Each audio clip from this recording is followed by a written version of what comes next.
Welcome to GKT Scooter Shop mga sir, located at Tacurong City, Sultan Kudarat. So Sunday grind ngayon mga sir, at ang braking natin na ayusin ay isang Honda Click 150. Ang problema ng Honda Click na ito ay mayroon siyang check engine at wala na rin itong speedometer. Kaya mga sir, of course, ang first move natin dito ay kakapit na naman tayo sa ating scanner. Dito ay sinubukan kong paandarin. Ayan mga sir, observe yung gulong sa likuran. Ayan, umikot na. Subalit wala pa ring speedometer. Ngayon mga sir, tuturuan ko kayo kung ano yung basic troubleshooting ng speedometer ng isang Honda Click 150. Alright, so before anything else, hingi lang ako ng konting pabor sa inyo mga sir, pa-like and subscribe na rin ng aking YouTube channel and pa-like and follow na rin ng aking Facebook page para lagi kang updated sa aking channel. Alright, so dito na tayo sa scanner at alam ko na yung sira nito mga sir, walang speedometer, subalit kailangan talaga nating scan. Maliban kasi doon sa kanyang speedometer na nawala, baka mayroon pa itong ibang issue. Kaya mga sir, sinisigurado lang natin na yun lang talaga ang sira ng motor ng ating kliyente. Alright, so read muna natin yung kanyang fault code. So wala siya sa current code, baka nandoon sa stored. Alright mga sir, isa lang yung kanyang error. Yan, 11-1 vehicle speed sensor fault. Alright mga sir, nakasigurado tayo na yun lang talaga ang sira ng kanyang unit. Alright mga sir, rekta na tayo dito sa kanyang speed sensor. Lahat pala ng Honda Click 150, 125, mga Honda EDB, nandito sa likuran yung kanyang speed sensor. Ang speed sensor pala ng Honda Click 150 mga sir ay mayroon siyang tatlong wire. Dito mga sir, tuturuan ko kayo kung ano yung proper troubleshooting gamit ang ating test light.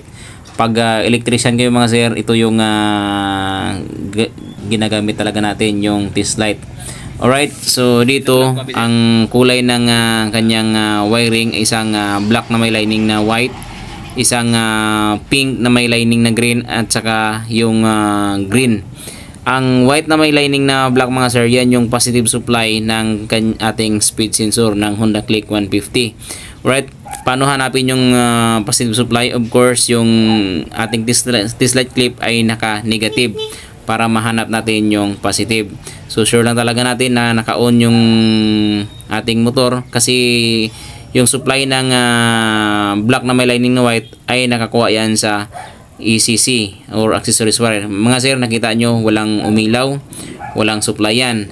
Then next naman natin na hanapin, i-positive natin yung test light clip at hanapin natin yung supply ng negative dito sa may green. Yan, tusugin lang natin. Ayan, observe nyo mga sir, subalit wala pa rin. So dalawang supply talaga yung wala. Yung pink na may lining ng mga green mga sir, yan naman yung supply papunta doon sa kanyang panel. Yan yung nagabato ng signal doon sa kanyang panel board para ma-read yung speedometer. Alright mga sir, dito yung ginamitan natin ng pinagbabawal na technique. Nag-bypass tayo ng dalawang wire, isang negative at saka isang positive. Nirekta natin yung negative doon sa may green at saka yung positive doon sa may black na may lining na white. Susubukan natin dito mga sir na paandarin kung gagana na ba. So ito pang first aid lamang ito na troubleshooting. Tingnan natin kung gagana yung speedometer. Then pag hindi pa rin gumana, proceed to next troubleshooting. Observe mga sir, yan, binalik ko na yung speed sensor o yung socket ng speed sensor at pinaandar natin yung motor dito.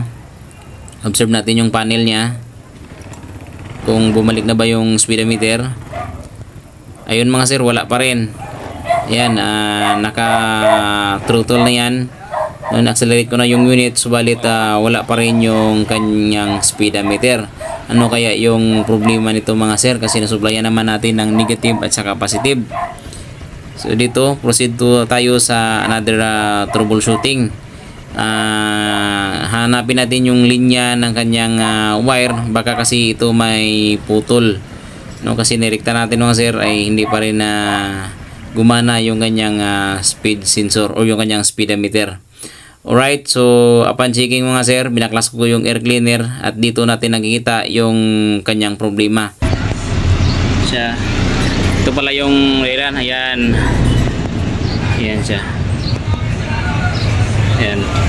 So silipin nyo sa loob, puro putol yan dyan sa loob. Ayan o. Ayan. Ayan. So ito yung dahilan kung bakit wala speedometer. Ayan siya. Kahit anong tester, kahit anong jumper na gagawin natin, wala ring supply kasi putol din pala. Ayan siya. Ayan. Puro putol.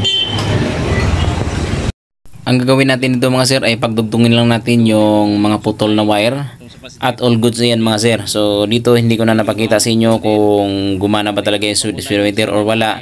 Pero mga sir, all goods na yan mga sir. Basta pagdugtungin natin yung mga naputol kasi sobrang busy at napakarami naming kliyente ngayong araw kaya halos minadali. So ito nakasingit lang yung vlogging natin. Thank you so much for watching mga sir. Salamat.